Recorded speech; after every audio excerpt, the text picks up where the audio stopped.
siap. Oke, terima kasih atas waktu dan kesempatannya. Di hari ini kami berdua dari GGP Angkatan 6 Tabanan itu di modul 3.1 itu ada sesi untuk mewawancarai para sekolah terkait dengan dilema keputusan yang biasanya diambil terkait dengan banyak hal, terutama keputusan-keputusan yang Bapak biasanya jadikan kebijakan. Nah, di sini ada sudah panduan pertanyaannya, saya coba akan tanyakan. Yang pertama itu, bagaimana Bapak mengidentifikasi kasus-kasus yang merupakan dilema etika atau bujukan moral di sekolah ini, baik itu yang kejadiannya terhadap guru ataupun siswa. Contoh kasusnya? Kalau umpamanya dilema etika ini ada guru itu umpamanya yang bermasalah, penanganan yang Bapak lakukan biasanya yang terkait satu, mungkin guru tidak etika atau tata laku etikanya dia itu tidak sesuai. Apakah Bapak bagaimana cara Bapak biasanya menanggapi hal tersebut? Nah, terus juga kalau di rujukan moral mungkin ada seperti di BPDB, ada pegawai baru yang mungkin lewat jalur belakang, nah itu salah satunya. Atau juga mungkin ada siswa yang hamil badan 2 gitu kan, tapi kesini melas-melas untuk minta tidak dikeluarkan atau seperti apa. Nah, bagaimana? Boleh Bapak yang mengambil kasusnya yang pernah terjadi di sini, mungkin seperti itu. Kalau guru misalnya ada pelanggaran, ya kita namanya manusia kan pasti tidak ada manusia yang sempurna. Ya, benar. Kalau terjadi masalah misalnya dengan guru, kalau saya memang tetap harus mengikuti norma dan aturan yang berlaku kan gitu. Tetapi ada hal-hal yang memang perlu kita lakukan secara kemanusiaan. Ya, pendekatan kemanusiaan. Jadi kalau istilahnya personal approach lah yang bilang artinya pendekatan personal, karena segala sesuatu pasti ada sebabnya. Ya, jadi kita pertama itu harus melakukan pendekatan personal untuk mengetahui sebabnya dulu. Sumber masalahnya, kenapa bisa seperti itu, untuk kita bisa melakukan atau membuat keputusan, sehingga keputusan itu secara aturan nanti juga benar, tapi secara kemanusiaan juga harus tetap dijalankan, karena kan orang mengatakan biasanya di segala sesuatu itu ada kemanusiaan di atasnya. Mungkin saya ingin menambahkan dari Pak Hadi, tadi mungkin lebih menegaskan lagi ketika Bapak selama menjadi kepala sekolah itu menghadapi keputusan di mana dua-duanya itu sama benar. Gitu. Ya, tadi benar Bapak tadi bilang bahwa Bapak selalu melakukan pendekatan kemanusiaan, kemudian tetap sesuai dengan prosedur. Nah, bagaimana sih cara Bapak menimbang gitu? Yang mana sih yang harus Bapak lakukan? Apakah Bapak ngikutin yang secara kemanusiaannya atau secara prosedural? Biasanya seperti apa pertimbangan Bapak? Proporsinya itu? Kan sering orang mengatakan di atas peraturan biasanya ada kemanusiaan. Nah, itu selama nanti pemecahan masalah itu tidak melanggar sekali yang namanya aturan norma, dan kan juga aturan norma juga yang membuatkan kita manusia. Itu. Jadi prinsip kemanusiaan. Iya, prinsip kemanusiaan. Mengedepankan prinsip kemanusiaan. Jadi karena menurut saya norma dan aturan itu memang penting untuk mengatur kita. Ya, tapi norma dan aturan juga dibuat oleh manusia. Gitu. Nah, ini jadi sesuatu yang bisa diperdebatkan lah.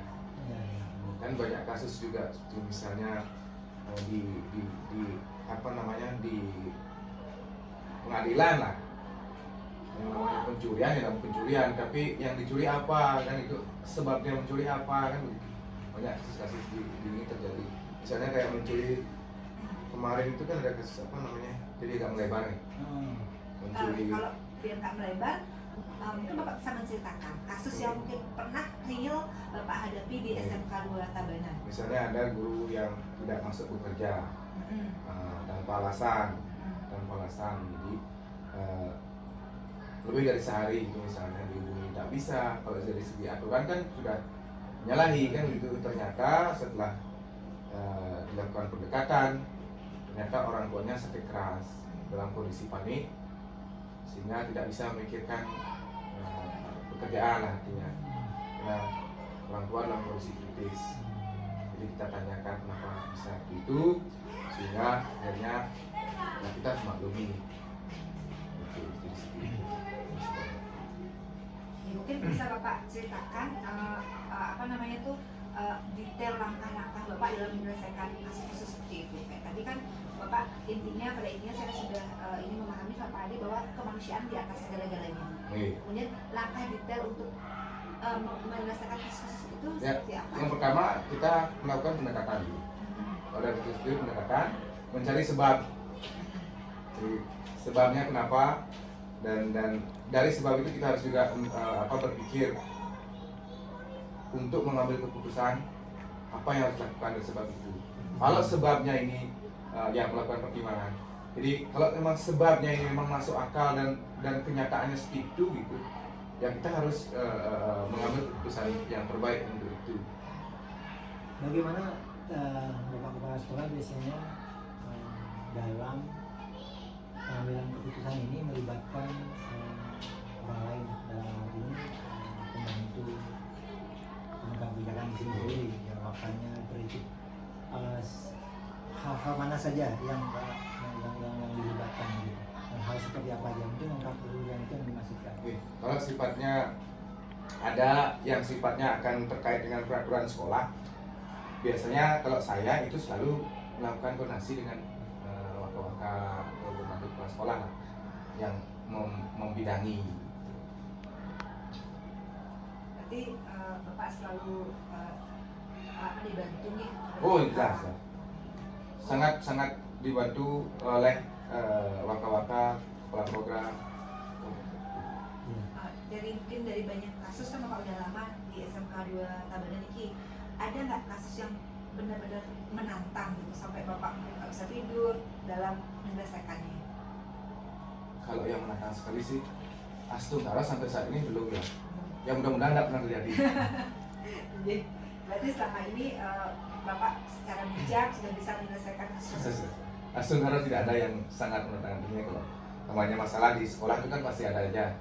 Ya syukurnya tidak ada yang sampai yang artinya sampai nggak bisa tidur itu. Berarti dengan tadi Bapak sudah ceritakan ke kami langkah-langkahnya Bapak, berarti melalui tahapan-tahapan itu kemudian juga dibantu dengan staf manajemen Bapak, ya, Bapak bisa dengan mudah lah mengambil keputusan ya. Ya, kemudian masalah itulah. Untuk pengambilan keputusan itu apakah Bapak langsung, misalnya sekarang ada kasus langsung Bapak putuskan atau Bapak menjadwalkan atau seperti apa dalam mengambil keputusan? Itu memang harus yang saya bilang tadi, jadi ada proses penelusuran dulu gitu loh. Tidak bisa langsung memutuskan dengan waktu sekarang selesaikan ada masalah langsung dia keputusan, tidak bisa. Jadi tergantung juga masalahnya seperti apa. Oh gitu. Tergantung masalah terlibatnya siapa saja. Ya. Efek samping dampaknya. Betul. Berarti disesuaikan nih Pak nih. Oh cerdas calon. Kami ini calon guru penggerak. Baru calon. Jadi sudah kelihatan. Oke. Iya.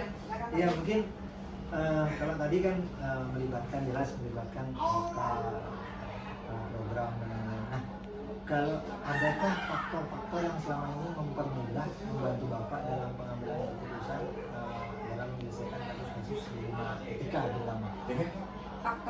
Faktor-faktor apa yang selama ini mempermudah Bapak? Oh itu saya sangat bersyukur saya dikelilingi tim yang sangat solid. Jadi jadi sementara ini saya menempatkan orang di tempat yang tepat, right man on the right place gitu, sehingga kalau ada masalah apapun, begitu kita koordinasikan selalu artinya terselesaikan. Sebenarnya bukan hanya cerdas yang diperlukan. Oh, tapi nah, kerja banyak sama. kompetensinya, banyak misalnya. Kalau di sini mungkin bisa ditanya, kita selalu mengedepankan setiap apa saya bilang di sini tidak ada yang namanya Superman. Saya hanya bagian dari, kalau saya hanya bagian dari SMK 2. Yang ada tuh hanya super team. Tidak menempatkan diri sebagai bapak dan guru-guru lain sebagai anak ya. Oh, nah. Kita rekan, partner. Kemudian dari setiap keputusan itu kan pasti ada dampak positif dan negatif gitu. Apakah Bapak selalu melakukan evaluasi mungkin dengan diri Bapak sendiri atau bersama tim terhadap semua keputusan itu? Oh ya. Seperti apa bentuk evaluasinya? Jadi dari keputusan itu kan kita lihat apakah gimana dampak dari keputusan itu.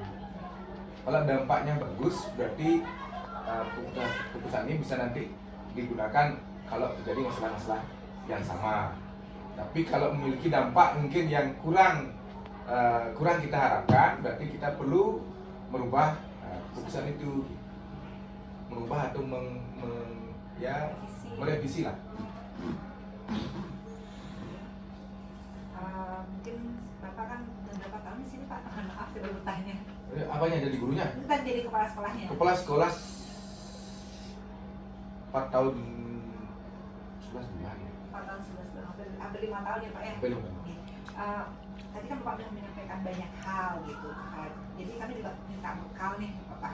Kami sebagai calon guru penggerak, apa sih yang bisa kami petik dari pengalaman Bapak selama kurang lebih 5 tahun di sini, sehingga itu bisa kami jadikan bekal nanti selama kami pendidikan dan mungkin ketika nanti sudah kami resmi menjadi guru penggerak. Pengalaman yang memang ditemukan saat Bapak menjadi kepala sekolah. Iya. Terkadang kan pengalaman hal yang memang tanda petik biasanya ya, yang aneh lah bilangnya, bisa bilang kasarnya buruk gitu ya, yang bisa mungkin menjadi sebuah proses pembelajaran bagi kami. Kalau yang saya bilang tadi nih, mungkin poin-poin penting yang perlu digarisbawahi. Ini juga sebenarnya ajaran dari senior saya dulu Pak Ketua Mitos. Yang pertama itu kita di sini menjalankan kepemimpinan kolektif kolegial. Artinya semua bidang memang diserahkan tugas tanggung jawab di bidang itu masing-masing. Itu yang pertama. Yang kedua, ciptakan kolaborasi yang baik atau koordinasi antar bidang dan di bidang vertikalnya. Artinya intinya kolaborasi sebenarnya. Dari semuanya itu kolaborasi. Kolaborasi yang paling utama sebenarnya. Kolaborasi, koordinasi itu yang paling penting. Karena kita begitu tidak berkolaborasi, tidak ada koordinasi, pasti sering terjadi nanti ada miss tidak sih crash ya, beda ya. Miss lah. Tapi kok udah koordinasinya bagus, pasti nyambung semua. Oke. Berarti untuk menghindari miss itu perlu sebuah kolaborasi, tidak harus ketegangan seperti itu ya. Karena kan komunikasi itu tidak dibangun dengan harus ketegangan, harus perintah yang vertikal. Oh, gitu ya. Jadi salah satu kunci sukses untuk menyelesaikan kasus, memberikan keputusan adalah kolaborasi Dan koordinasi. dan koordinasi. Nih, kok Tiasi begitu. Beliau kan kepala sekolah termuda Iya. di Tabanan. Bidan. Ya, Sekarang Ada yang lebih muda lagi. untuk di Banyak. SMA SMK beliau kan gitu. Ah, Jadi ini pengalaman beliau kan dari sangat penting ya, Iya. yang sangat penting. Nanti ini akan menjadi bahan presentasi kita juga Iya. di kegiatan bagaimana seorang pemimpin itu menyikapi dilema-dilema itu Iya. dalam pengambilan keputusan. Mungkin seperti itu Pak Agung. Sebentar, saya ada lagi satu aja. Karena mengingat Pak Agung menjabat sebagai kepala sekolah di usia muda, nah, tentunya kita kalau dibilang muda sih enggak. Kalau Muda. tampilannya muda kira-kira. jadi kadang biasanya kalau orang muda itu kan minusnya itu biasanya kontrol emosinya, mengelola emosinya. Mungkin Pak Agung bisa membagi tips pada kami gimana sih cara Pak Agung selama ini menghadapi karakter banyak orang di sini, tapi Pak Agung itu masih tetap rileks, santai, bahkan bisa menyelesaikan kasus ini dengan sangat baik. Itu gimana caranya mengelolanya? Ya kontrol emosi artinya. Jadi kita harus mempelajari semua karakter teman-teman yang ada di sekolah, harus dipelajari. Jadi ada orang yang memang untuk berinteraksi itu harus kita dengan juga ngomongnya agak keras, ada yang memang harus Friendly. dengan lemah lembut, harus dengan friendly, ada yang bahkan kita pendekatannya harus dengan bercanda. Mungkin Pak Agung kebanyakan dengan tunjukkan bercanda tapi serius gitu. Ya, tapi dalam bercanda itu ada sebenarnya poin-poin penting serius. Bahkan kalau saya sendiri, kalau misalnya rapat-rapat itu saya create artinya suasana rapat tidak terlalu formal. Sehingga jadi terkesan santai tapi serius. Sersan lah istilahnya kalau dulu kan. Karena kalau menurut saya, begitu otak kita dalam keadaan santai, itu akan lebih bisa berpikir daripada dalam keadaan tegang. Kalau kita melaksanakan misalnya rapat koordinasi, misalnya faktor tegang, malah otak kita menurut saya itu kurang bisa, malah dalam keadaan santai lah otak kita bisa lebih gini dulu, lebih bekerja gitu. Artinya bukan dalam keadaan santai dalam artian gini, dalam keadaan menyenangkan gitu. Dalam keadaan menyenangkan. Saran yang sangat bagus mungkin bisa kita terapkan ke depan. Ini sekolah panutan. Panutan. Jadi inspiratif. Inspiratif. Ya.